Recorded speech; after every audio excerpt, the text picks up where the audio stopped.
Bonjour tout le monde, je suis revenue avec un nouveau vidéo et cette fois-ci je vais parler du matériel génétique. Elle va nous servir pour d'autres cours comme la reproduction humaine, la gamétogenèse et la génétique.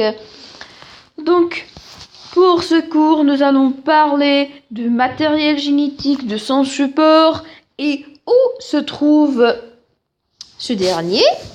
Donc pour parler du matériel génétique, on doit savoir la structure de la cellule.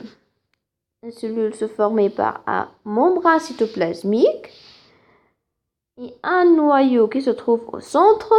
Et ici, c'est la cytoplasme. Donc, dans le noyau, c'est ici où se trouve l'information génétique. Tout le programme génétique qui commande l'expression des caractères héréditaires d'un individu et se trouve dans le noyau. Avec eux, toutes les cellules de notre organisme portent les mêmes informations. Par exemple, on ne peut pas trouver dans un noyau cellulaire l'information génétique suivante: couleur des yeux bleus, et trouver dans d'autres noyaux, dans notre cellule, couleur des yeux marron. Non, notre organisme, il est harmonieux, il est orchestré et il fonctionne de manière organisée et harmonieuse. Toutes les informations sont la même, se trouvent la même dans toutes les cellules d'un même organisme. Si on observe le noyau au microscope, on trouve des structures comme si on redessine cellules, voilà le noyau au centre, et on trouve des filaments sous forme de gribouillage, soi-disant d'un enfant. Ce gribouillage, comme je les ai appelés, ces spaghettis, ces cheveux, forme de cheveux non différenciés, c'est la chromatine. Enfin, elle a l'aspect des filaments enchevêtrés, comme les cheveux, comme les spaghettis, qui se centrent entre elles. C'est la chromatine, c'est celle-ci qui est le support du programme génétique de l'individu, qui communique et qui contient les caractères héréditaires de l'individu.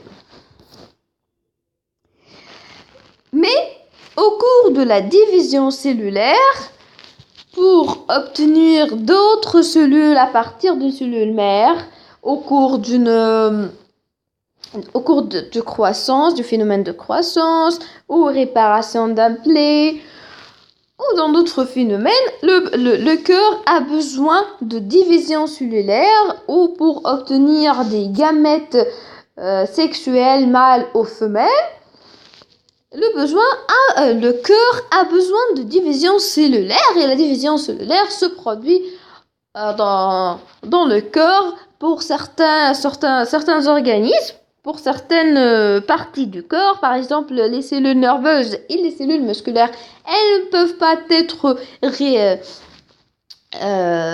divisées.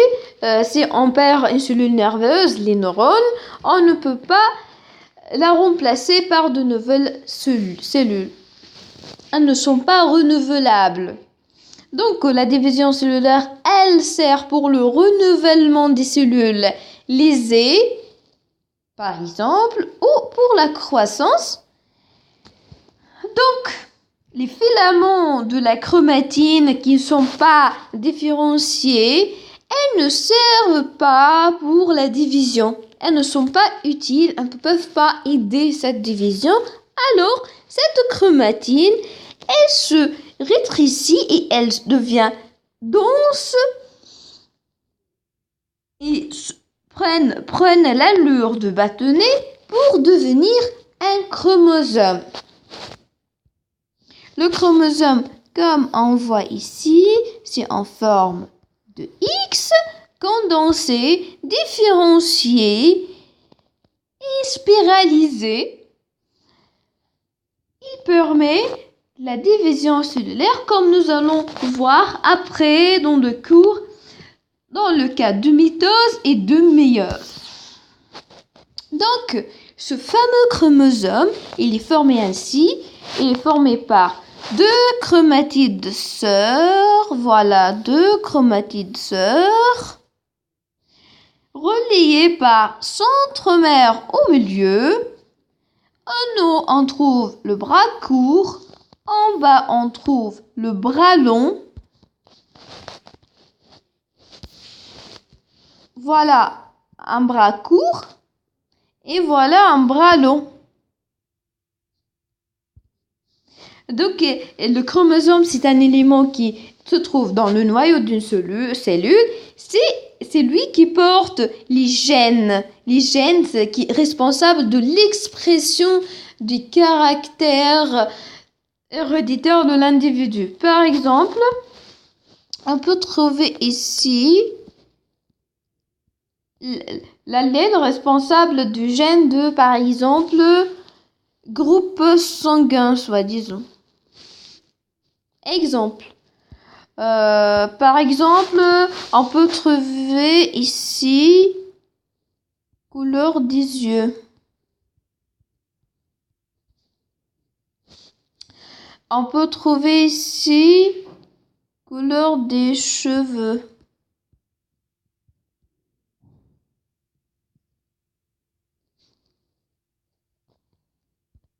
Dans tout le chromosome, il y a les gènes responsables du caractère de l'individu, qui parlent des informations qui déterminent les caractères d'un individu.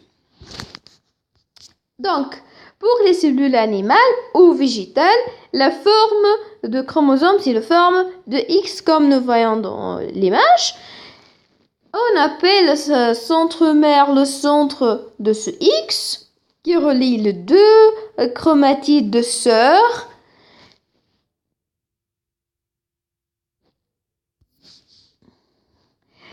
On obtient des chromosomes lorsqu'on réalise des la karyotype, c'est comme la carte d'identité de l'information génétique de l'individu. C'est la carte identitaire, elle contient tous les paires des chromosomes classés avec le paire des chromosomes sexuels qui renseigne sur l'identité sexuelle de l'individu. Et pour l'espèce humaine, on possède 46 chromosomes, c'est-à-dire 23 paires. Ça, c'est un paire numéro 1, c'est le paire numéro 2, 3, 4, 5, 6, 7, 8, 9, 10, 11, 12, 13, 14, 15, 16, 17, 18, 19, 20, 21, 22 et 23. C'est le 23e paire de chromosomes. C'est tous ces chromosomes qui sont organisés par paire, ce sont identiques 2 à 2. Et ils s'appellent les chromosomes homologues. Ce sont les chromosomes homologues, ceux qui sont organisés par paire. Alors que le 23e paire de chromosomes, il est le chromosome sexuel. Il peut être sous forme XY ici. C'est le cas de sexe masculin. Et il est de forme XX pour le sexe féminin. Toutes les chromosomes qui sont, sauf le chromosome sexuel, ils s'appellent les autosomes, car ils sont homologues. Et le paire de chromosomes sexuels, il est appelé gonosome. Donc, pour les animaux et les plantes, ils possèdent ainsi plusieurs paires de chromosomes, tandis que les bactéries en possèdent qu'un seul chromosome. Donc, Pour les animaux et l'espèce humaine, on appelle on appelle des espèces diploïdes car les chromosomes sont organisés par paire. On trouve deux même. Le paire de chromosomes sexuels aussi, il est en nombre de 2.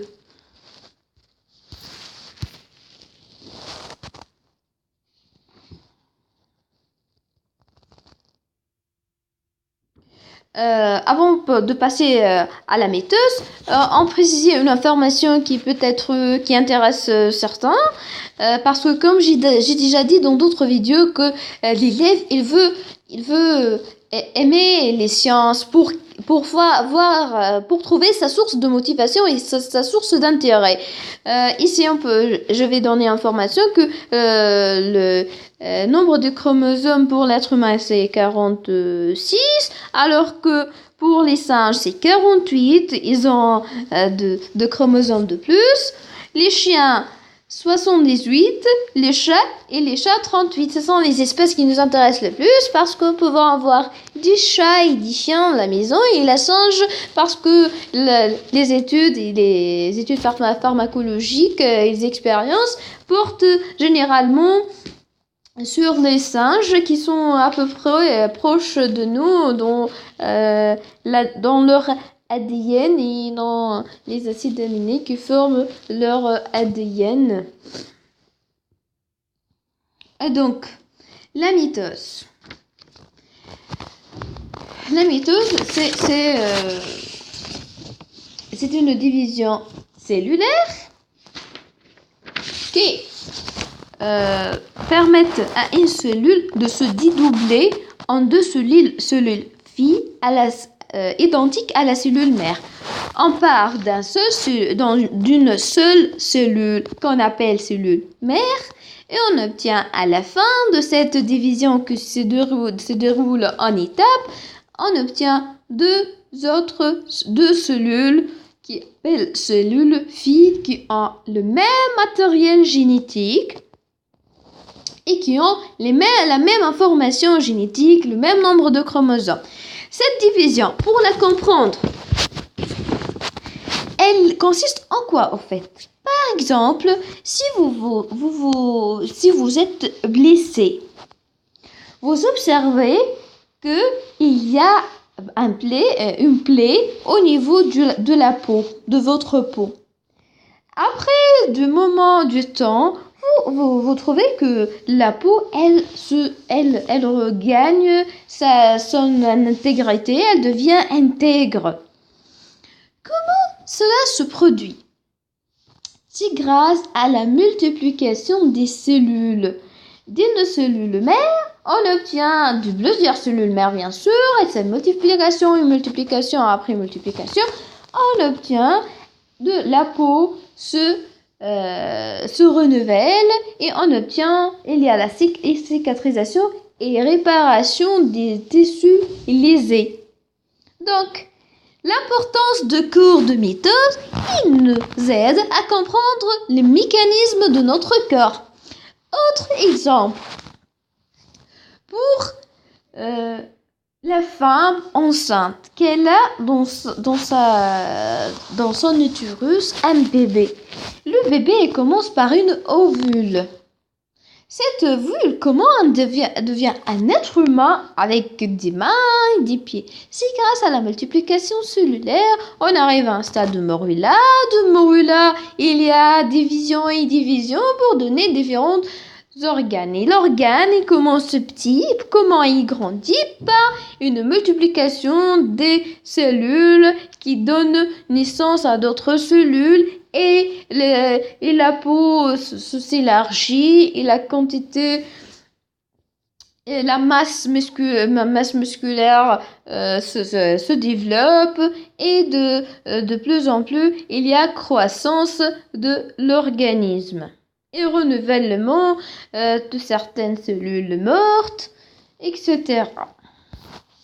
Donc la mitose, elle permet le renouvellement des cellules mortes. Il permet la croissance de l'organisme et il permet aussi la cicatrisation et la réparation des tissus lésés.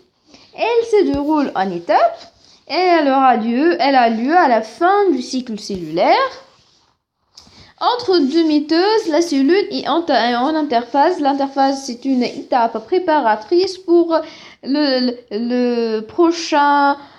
pour la prochaine mitose. D'une mitose à une mitose, la cellule reste en interphase.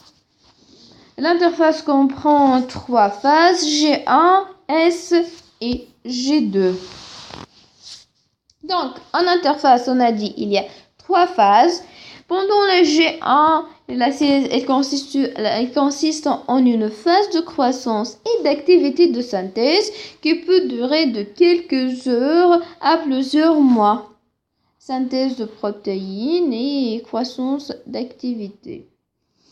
En S, il y a préparation à la mitose par la duplication de l'ADN. La quantité d'ADN passe de 2N à 4N et elle dure entre 6 à 20 heures. Il y a doublement d'ADN pour qu'on puisse avoir à la fin de la mitose de cellules avec le même nombre de matériel génétique.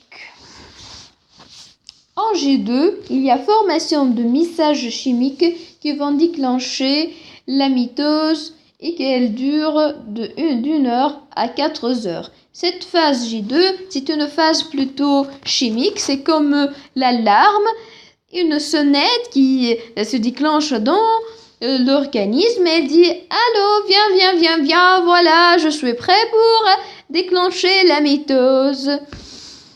La cellule, elle doit annoncer au corps qu'elle est prête pour se diviser, car s'il y a une division cellulaire alors que le matériel génétique n'est pas prêt et que l'ADN n'est pas dédoublé, on risque d'avoir des cellules qui sont pas en état normal. La prophase,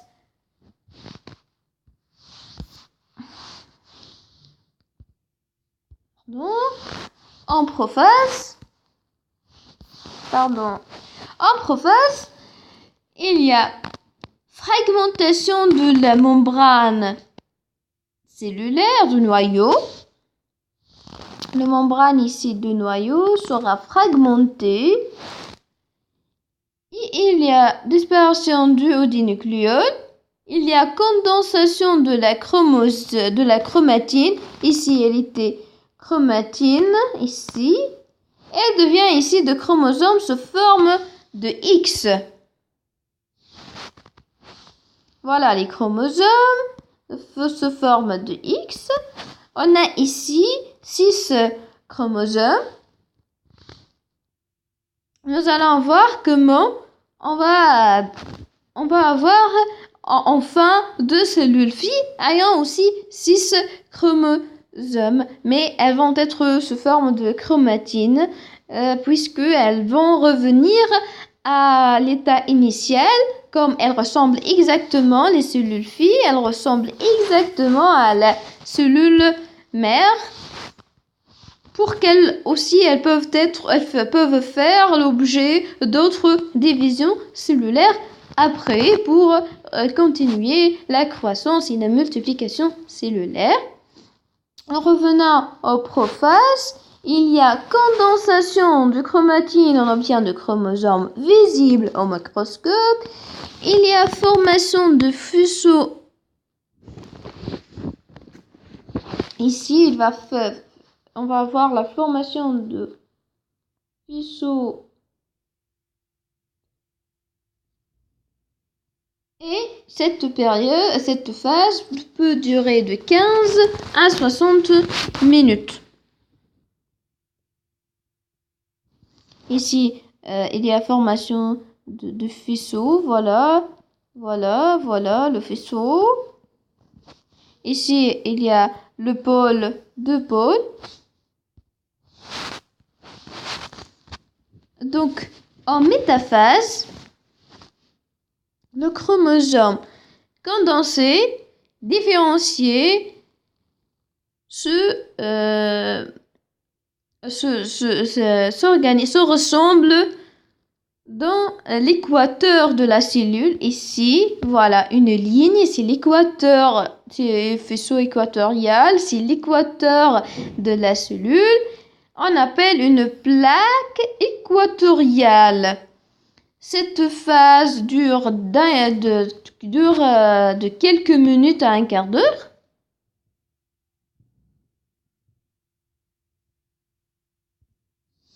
Puis, dans l'anaphase, les chromatides de sœur, je rappelle ça, c'est le chromosome. Le chromosome en forme de X contient deux chromatides de sœur reliées au centre par le centromère. Ça, c'est une chromatide et ça, l'autre chromatide, vont être divisées au milieu, ici, au niveau du centromère. C'est au cours de l'anaphase, les chromatides de sœur se séparent.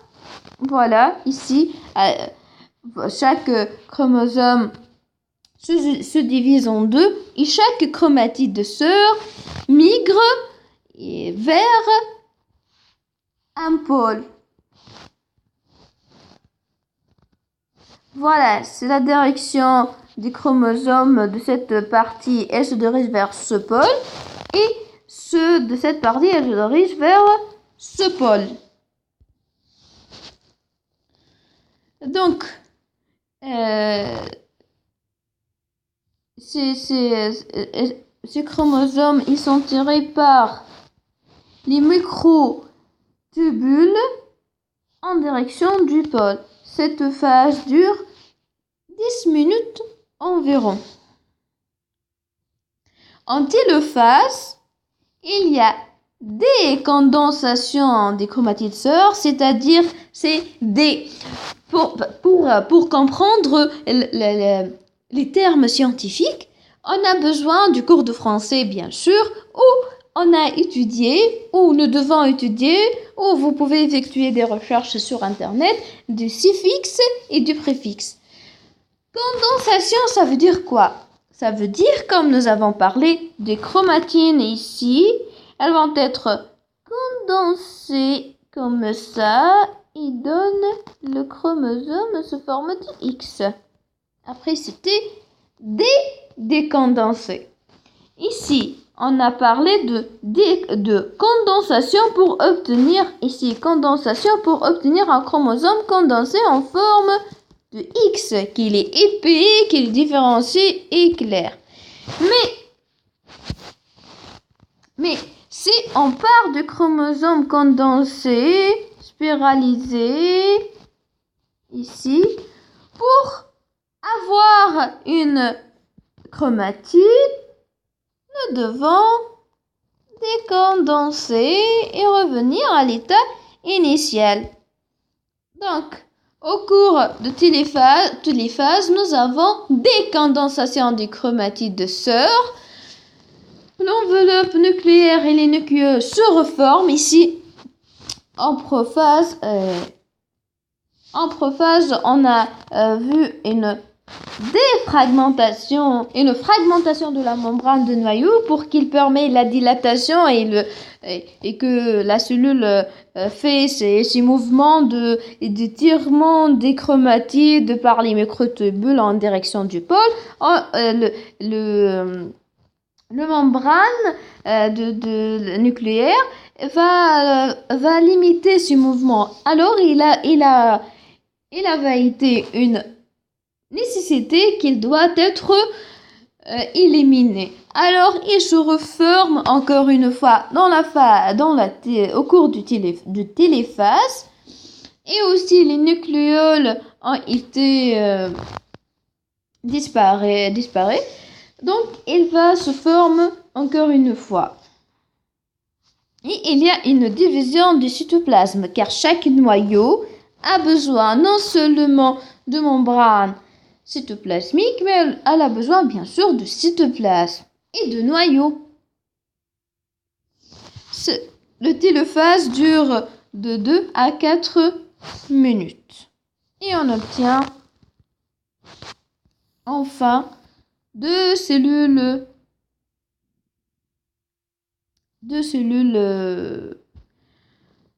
filles identique à la cellule mère avec du cytoplasme, avec un noyau, avec un membrane cytoplasmique, avec un noyau, cytoplasme et un membrane cytoplasmique qui sont bien différenciés et qui sont aussi prêtes pour subir de division cellulaire.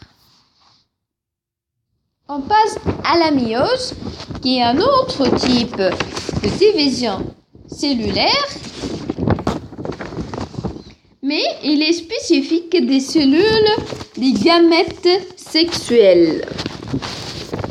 Donc, la méiose, c'est une division cellulaire aussi, mais qui aboutit à des cellules filles dont le nombre de chromosomes sera réduit par la moitié. La mitose, il permet la conservation du même nombre de chromosomes. Il donne des cellules identiques à la cellule mère en matière de matériel génétique. Alors qu'au cours de méiose, il y a division du nombre de chromosomes. Et elle est une des étapes de la gamétogenèse qui a lieu dans les gonades et qui aboutit à la formation des gamètes spermatozoïdes et ovules, gamètes sexuels mâles et gamètes sexuels femelles. Mâle spermatozoïde, femelle l'ovule. La méiose se fait dans deux étapes, méiose 1 et méiose 2. Méiose 1, c'est une phase réductionnelle composée de prophase 1, métaphase 1, anaphase 1 et télophase 1. Et méiose 2, c'est une phase équationnelle composée de prophase 2, anaphase 2 et télophase 2. On part d'une cellule mère. En prophase 1, les chromosomes plus courts et plus épais s'apparaissent en paires homologues et forment des tétrades ou des bivalents.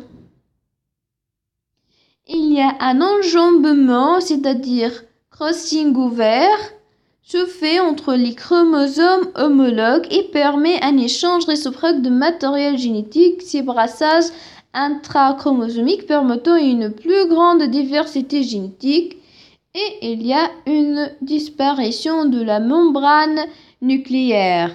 Donc le noyau, pour que, comme j'ai déjà dit pour la mitose, la membrane nucléaire disparaît pour laisser les mouvements des faisceaux et la migration des chromosomes.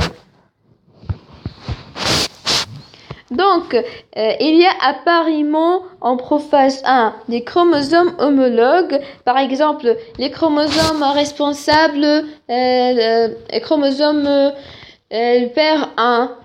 Ils se ressemblent car dans la cellule normale, ils se baignent dans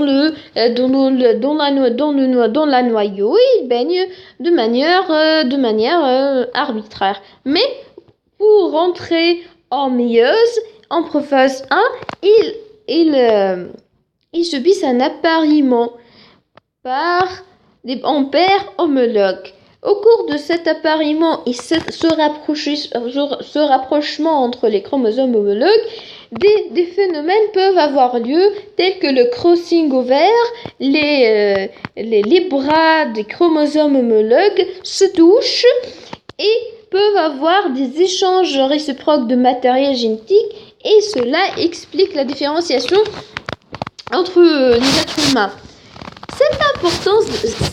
Cette information est très importante pour les élèves pour qu'ils comprennent pourquoi les sœurs et les frères, elles peuvent avoir des caractères différents. Nous avons dit que le chromosome est responsable du caractère héréditaire et nous avons dit que toutes les cellules contiennent les mêmes informations. Donc, pourquoi venant du père et du mère, le père et la mère ayant des informations, des caractères bien déterminés, ne passent pas à 100%. Car Car au cours de cette prophase, lorsqu'il y a appariement de chromosomes, bien évidemment, les bras des chromosomes homologues, lorsqu'elles se touchent, ils peuvent avoir des échanges de matériel génétique et donc il y a une variabilité, une grande diversité génétique parce que les bras peuvent se toucher en haut, peuvent se toucher en bas, peuvent faire des échanges dans des diverses parties du chromosome et donc donner différentes possibilités d'échange du matériel génétique. Donc, on passe aux métaphases 1 où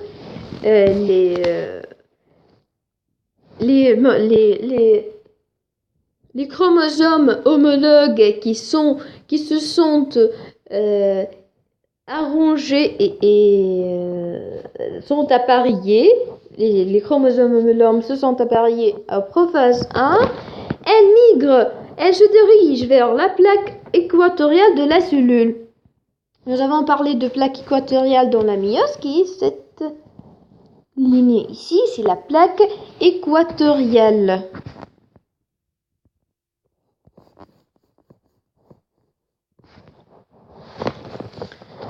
Donc, en anaphase 1, et le phase, les deux sont ensemble. Je les mets ensemble. On a la phase 1. Comme pour la mitose, il y a migration. Dans la mitose, je reviens toujours à la mitose pour que, en simplifier l'apprentissage, on prend la mitose et par parallélisme et par comparaison, on comprend la méiose et on apprend la méiose.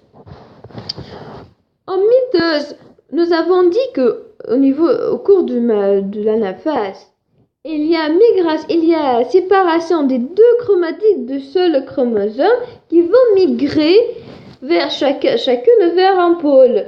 Ça, c'était pour la mitose, car la mitose, c'est une division cellulaire qui permet de conserver le nombre de chromosomes.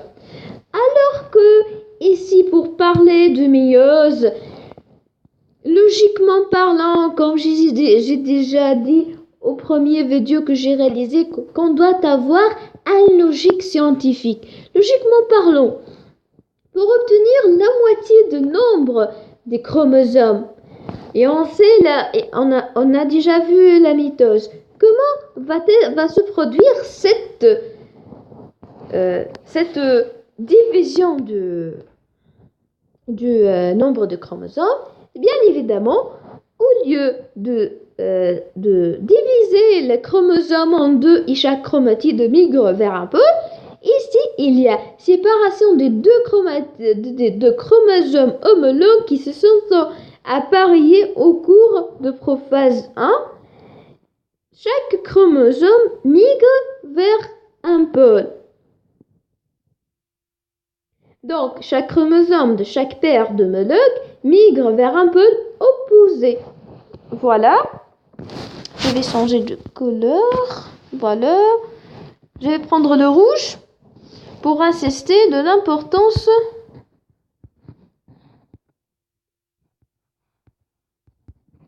donc non, c'est pas changé le rouge. Voilà. Donc ici, les chromosomes se sont appareillés ici, se séparent et chaque chromosome migre vers un pôle. On obtient en télophase 1 deux cellules avec nombre de chromosomes divisé par 2. On a parti par 2, 4 chromosomes. Ici, de 2 cellules filles. Chaque cellule a un, 2 nombre de chromosomes. Donc, le nombre de chromosomes si c'est divisé par 2. C'est pour cela on parle ici de méiose 1. Toute cette étape, c'est le méiose 1. Et c'est une phase réductionnelle. Pourquoi on dit réductionnelle?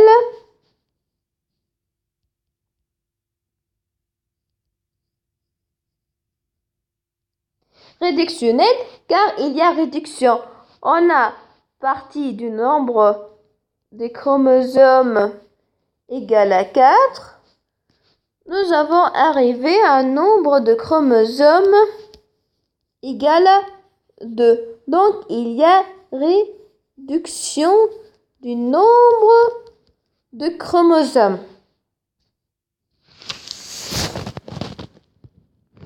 Maintenant, nous allons passer au méiose 2, qui est la phase équationnelle. Comme son nom l'indique, elle est contrairement aux phases réductionnelles, phase équationnelle, c'est-à-dire on va avoir le même nombre, équationnel. C'est déjà, nous avons obtenu le but de méiose qui c'était méiose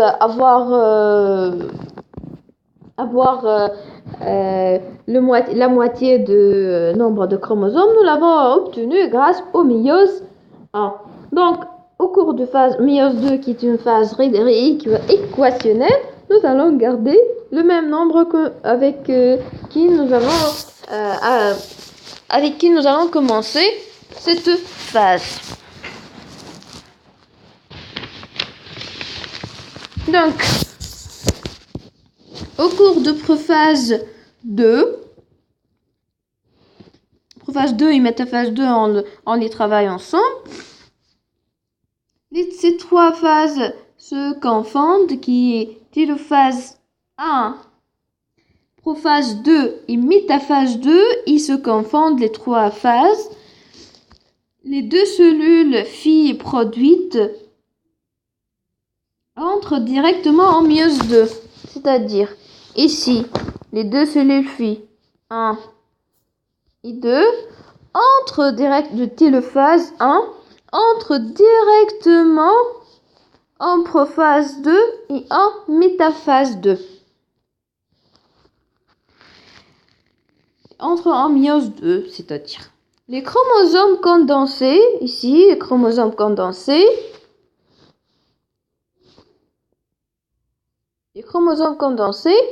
sont attachés au faisceau et se déplacent à l'équateur. Encore une fois, il revient à l'équateur, ici.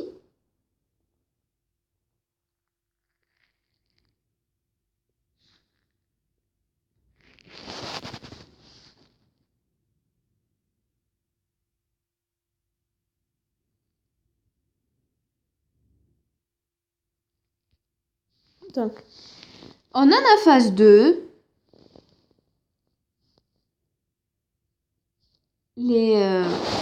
on va, en fait, je vais m'attarder pour dire que méiose 1 et méiose 2, métose, il y a toujours le même enchaînement. C'est pas difficile à apprendre et comprendre. Il faut une fois apprendre le cours et lire une fois, deux et écouter ces vidéos. J'aimerais vraiment vous faire comprendre et j'aimerais vraiment vous aider à comprendre que il y a une logique scientifique. Le corps humain fonctionne selon une logique bien déterminée. Il y a des lois qui régissent notre corps. Donc, ce qui est produit au cours de méiose 1, nous allons l'avoir au cours de méiose 2. Et aussi, par parallélisme, il est le même au cours de métose, mais avec une seule différence. Ici, il y a deux phases, une phase réductionnelle pour qu'on puisse obtenir la moitié du nombre de chromosomes et la phase 2 pour obtenir de cellules filles qui vont avoir le même nombre de chromosomes, la moitié du nombre de chromosomes. Mais cette division, cette réduction a été produite au cours de méiose 1. Donc la méiose 2, c'est pour obtenir des cellules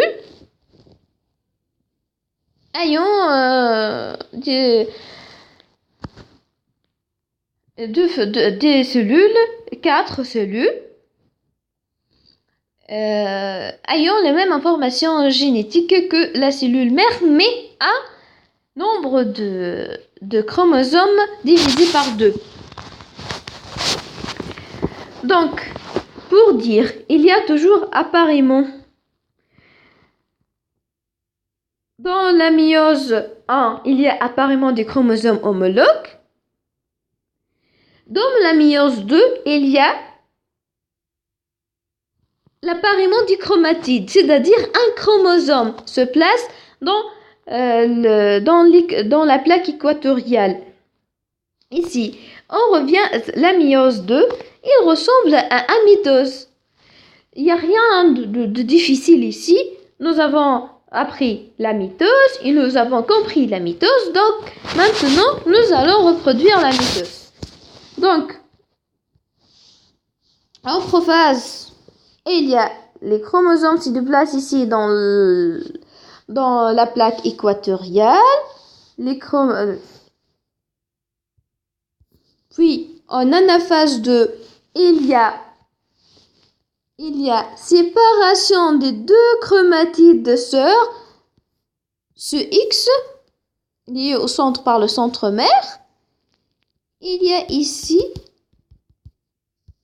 va être tiré, chaque chromatide va migrer vers un pôle et on obtient voilà les faisceaux. Ici, chromatide et l'autre chromatide sœur. Chacune migre vers un pôle et il sera tiré.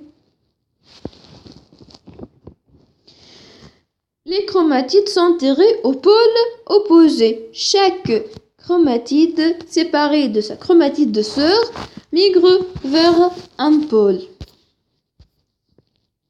Le téléphase 2, nous allons obtenir à partir de chaque cellule fille, nous avons obtenu au cours du méiose 1, ça ici, méiose 2, c'est phase équationnelle.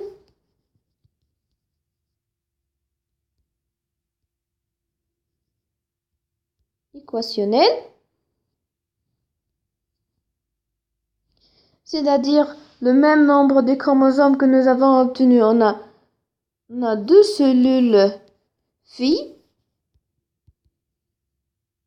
chacune ayant 2 chromosomes. Nous allons obtenir enfin 4 cellules avec 2 chromosomes chacune. Donc, nous avons au début commencé avec une cellule. Nous avons commencé avec une cellule ayant 4 chromosomes. Nous avons obtenu au cours de méiose 1 2 cellules filles avec réduction de nombre n sur 2. Nous avons obtenu 2 chromosomes. Après, chaque cellule va donner 2 cellules avec 2 nombres de chromosomes. Je répète, nous avons commencé par une cellule ayant 4 chromosomes. Au cours de mitose 1, qui est une phase réductionnelle, nous avons obtenu 2 cellules filles avec 2 chromosomes. Il y a réduction, il y a division du nombre de chromosomes par 2. Après, au cours de méiose 2, qui est une phase équationnelle, nous avons obtenu, pour chaque cellule fille obtenue au cours de mitose 1, chaque cellule fille va donner une cellule à 2 chromosomes, une cellule à 2 chromosomes, une cellule à 2 chromosomes.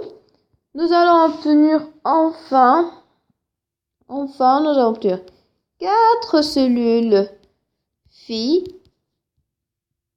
un nombre de chromosomes égal à 2. C'est-à-dire, nous avons parti de N4 égale à 4 chromosomes. On va obtenir un N égale à 2. C'est pourquoi la méiose, c'est qui consiste et qui est spécifique de gamètogenèse, car au cours de la fécondation, on a une gamète mâle avec N chromosomes par exemple égal à 2,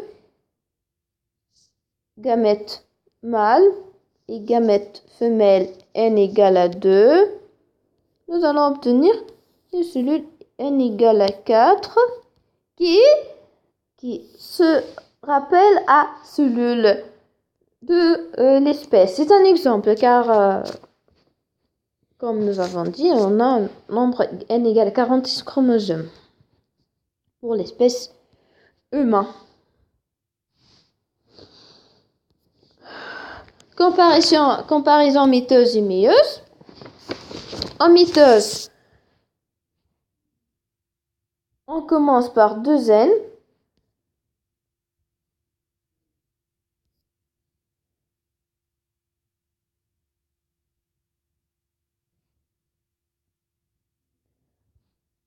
En mitose 1, ce nombre sera divisé par 2. De 2N, on obtient N et N. En mitose 1, c'est une phase réductionnelle. Ce nombre est divisé par 2.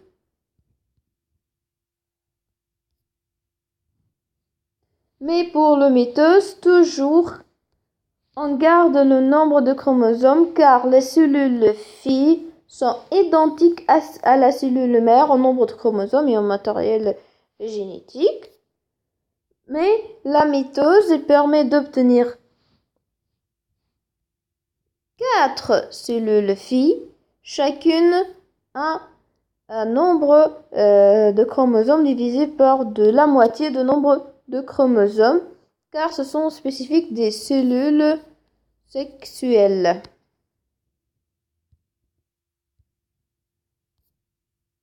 Merci pour avoir